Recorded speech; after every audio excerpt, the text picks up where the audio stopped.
present to you. I really feel like an advocate for project-based learning and performance assessment. And as a student who has many friends who still go to a traditional high school, I really see the difference between my learning experience and theirs. So I'd love to get into detail about that when it's the question and answer portion. But for now, my team and I think that the best way to show you about performance assessment is to actually give you my performance assessment that assesses my ability to graduate and go on to college. So without further ado, this presentation is going to consists of my introduction, which will let you know about me, my background, my high school experience, which includes my thesis, which is my reasons why I believe I'm able to graduate from high school. And I will defend that thesis with 3 artifacts, which are 3 pieces of work from my junior year and my senior year. But for the short amount of time that we have today, I will only present 1. And then I'll have a synthesis where I'll explain some areas for further growth in the next 4 years and just recap the thesis and my goals for the future. Okay. So, about me.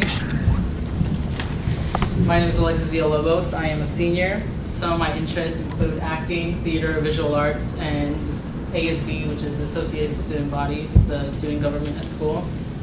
Some goals I have for the next 4 years are to study abroad, work with theater, and become an influential advocate for my community, which in a way I'm doing today by advocating for project-based learning and performance assessment.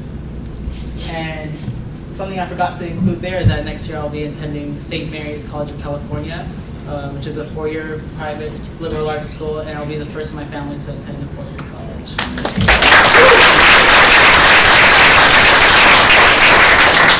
Some of that through my literary analysis project, which was my campaign essay that I wrote in the 12th grade this year in both my world literature and my AP government class.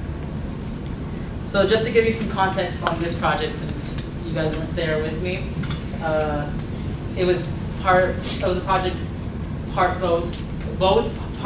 from both my world literature class and my AP government class that I wrote during the rhetoric unit of World Lit and the elections unit of AP Government.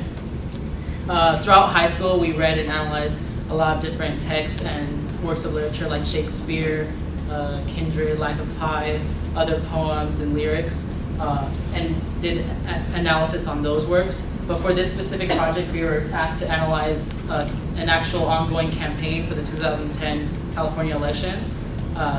And so what we analyzed were TV ads and radio spots and print media in order to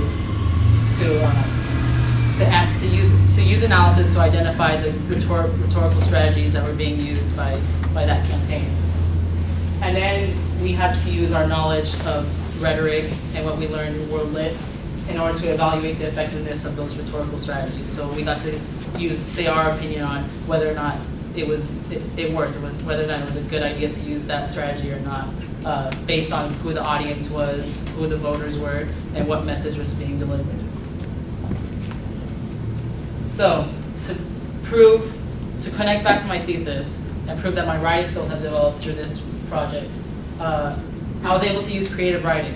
For example, in this first paragraph, I used a metaphor instead of just writing it out in a way that just using the scaffolding and the structure the teacher already gave all the students. I kind of take it and give it my own style and my own voice.